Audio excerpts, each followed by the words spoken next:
नमस्कार। आज हम बात करेंगे कन्हैयालाल मिश्र प्रभाकर जी के 42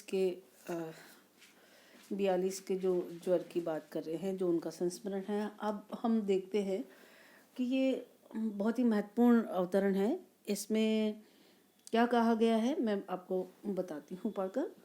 देखिए, इस निश्चिंतता में भी अंग्रेज के मन पर एक बोझ था। इस निरीह देश पर उसके द्वारा किए गए अत्याचारों का बोझ।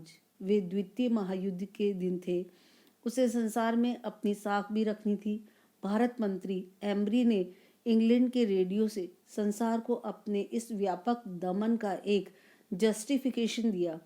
उसने कहा, कांग्रेस ने एक भयंकर क्रांति का प्रोग्राम बनाया था, जिसमें स्टेशन फूंकना, लाइनें तोड़ना, थानों पर कब्जा करना और तोड़फोड़ और फूंका फूंकी का हिंसात्मक कार्यक्रम भी था। इसलिए हमें सब कांग्रेसियों को एक साथ पकड़ना पड़ा। इसके माध्यम से जो प्रभाकर साहब है, उन्होंने अंग्रेजों की जो दमनकारी और जो चालाक नीतियां थी, कूटनीति जो उनकी थी, उस पर उन्होंने पूरे स्पष्टता से अपने विचार व्यक्त किए संस्मरण में। तो इस गद्यांश में, जो कि 42 के ज्वार की उन लहरों में से लिया गया है, और इस संस्मरण में कन्हैयालाल मिश्र प्रभाकर ने अंग्रेजों के जो दमनकारी शासन और भारत छोड़ो आंदोलन का वर्णन किया है। इस गद्यांश में अंग्रेज सरकार द्वारा भारतीय जनता पर जो अनाचार किए जाते थे, जो अन्याय किया जाता था, और अंग्रेजों के अत्याचारों को न्याय संगत ठहराने के विषय में जो हेनरी ने जो किया है अपना इंग्लैंड रेडियो पर, जो उन्होंने मंत्री एम्बरी जो थे भारत के, उन्होंने जो भाषण दिया है, उस भाषण और दमनकारी नीति के बारे में इन्होंने इसमें स्पष्ट व्यक्त किया है। क्या कहना चाहते हैं व्याख्या में देखिएगा, अपन को कैसे इसकी व्याख्या करनी है ठीक ढंग से। सॉरी, प्रभाकर जी ने अपने संस्मरण में क्या लिखा है कि अंग्रेज सरकार ने 1942 का जो भी भारत छोड़ो आंदोलन है, उस बगावत का अन्यायपूर्ण ढंग से दमन करके और असंख्य जो भारतीय हैं, जो निर्दोष भारतीय हैं, उनको ले जाकर और उन पर अत्याचार करते हुए जेलों में ठूंस दिया।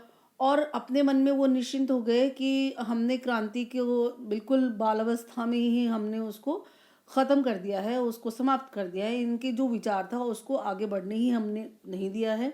लेकिन इस निश्चिंतता में, इस उनका जो भय रहित जो उनका जो विचार थे, उसके भाव के साथ साथ अंग्रेजों के मन में एक बोझ भी था। क्या कि भारत की जो ये गरीब निर्दोष निरीह जनता, उनके द्वारा जो अत्याचार किए जा रहे थे, मारपीट की जा रही थी, उनके साथ में दुर्व्यवहार किया जा रहा था, उसका ये जरूर कुछ ना कुछ अपना मिलजुल करके और ये हमसे बदला लेंगे। लेकिन लेखक कहते हैं कि द्वितीय विश्व युद्ध का उस समय का जो दौर था वो था, और अंग्रेज सरकार को संसार के देशों के सामने अपनी इज्जत, अपनी साख भी रखनी थी, और अंग्रेजों के शासन की नीति और मर्यादा को भी दुनिया में दिखाना था।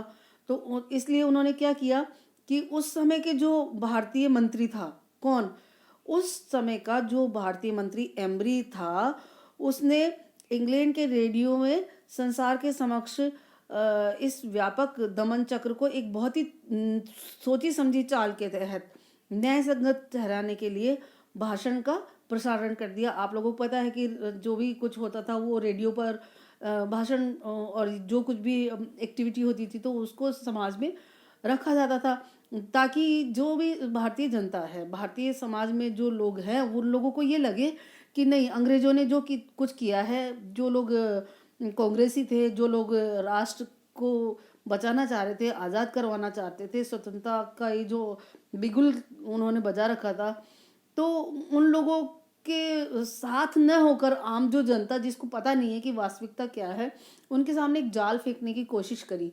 और एम्बरी के द्वारा उन्होंने जस्टिफिकेशन में क्या कहा कि भारतीय राष्ट्रीय कांग्रेस ने एक भयंकर ही विनाशकारी बगावत का एक बहुत बड़ा एक प्रोग्राम तैयार किया था, एक कार्यक्रम बनाया था उन्होंने, एक चाल रची थी कि इस क्रांति में क्या है। इस क्रांति के अंदर उन्होंने जितने भी विध्वंसकारी कार्यक्रम थे, किसके, जो भारत छोड़ो आंदोलन को सहयोग सक्रिय बना रहे थे, जो कांग्रेसी थे, उन लोगों के प्रति प्रभाकर ने ये बताया कि इन लोगों का क्या विनाशकारी कार्यक्रम था कि ये रेलवे स्टेशनों को जलाना चाहते थे और लाइनें तोड़ना चाहते थे।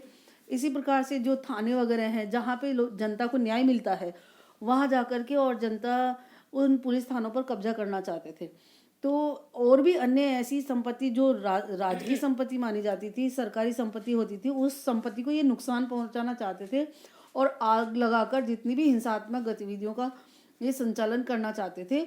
ऐसी गतिविधियों पर हमने पाबंदी लगाने के लिए, ताकि जो आप जनता की जो संपत्ति है, यानी जो सरकारी संपत्ति है, उस सरकारी संपत्ति को किसी प्रकार का कोई नुकसान नहीं हो, ऐसी शंकाओं को मद्देनजर रखते हुए हम मतलब अंग्रेजों ने हम सब कांग्रेसियों को एक साथ पकड़ना पड़ा। उनके मन में ये रहा कि जितने भी कांग्रेसी है ये सारे के सारे मिलकर ये भारत छोड़ो आंदोलन चला रहे हैं, और ये लोगों ने ही ऐसी गलत जो प्रोग्राम था, कार्यक्रम था, ये इसकी रूपरेखा तैयार करी, और इसलिए हम लोगों ने इन सबको पकड़ करके जेलों में ठूस दिया। इससे क्या हुआ कि ये चाहते थे कि इनकी कूटनीति थी कि जो आम जनता है उनका ये भरोसा नहीं तोड़ना चाहते थे, ये अपनी साख को बनाए रखना चाहते थे। तो दूसरे लोगों के सामने ये नहीं लगे कि ये जानबूझ करके, एक बात तो ये है कि उनको ये भय, समाज को ये नहीं लगना चाहिए, भारतीय जनता को ये नहीं लगना चाहिए कि अंग्रेज लोग भयग्रस्त हो गए थे। दूसरा ये नहीं लगना चाहिए था कि वो कोई कमज़ोर है, बल्कि वो अपनी साख जमाना चाहते थे कि हम लोग तो बहुत ही अच्छे से और ईमानदारी से अपना शासन कार्य कर रहे हैं, शासन चला रहे हैं। तो इन सब बातों को ध्यान में रखते हुए जो आम जनता थी उसके साथ पाने के लिए एक कूटनीति से उन्होंने ये हेनरी के द्वारा ये आम जनता में भाषण का प्रसारण करवा दिया, और इस प्रकार भारतीय जो मंत्री थे एमरी ने अपने सारे प्रसारण में जितने भी दमन वाले और अन्यायपूर्ण कार्य थे उसको एक ऐसे चतुराई से, उचित और तर्कसंगत तरीके से उसको सही समझाने का प्रयास किया कि विश्व जनमानस अंग्रेज के विरोध में खड़ा नहीं हो सके। ठीक है, और भारत की सेनाओं को भी शांत और विश्वास में रखा गया कि उसके पक्ष में द्वितीय विश्व युद्ध में लड़ रही थी। वो बताना चाह रहे थे कि अंग्रेज आप लोगों के साथ में थे, ऐसा नहीं है कि हम दूसरे लोगों के साथ में थे।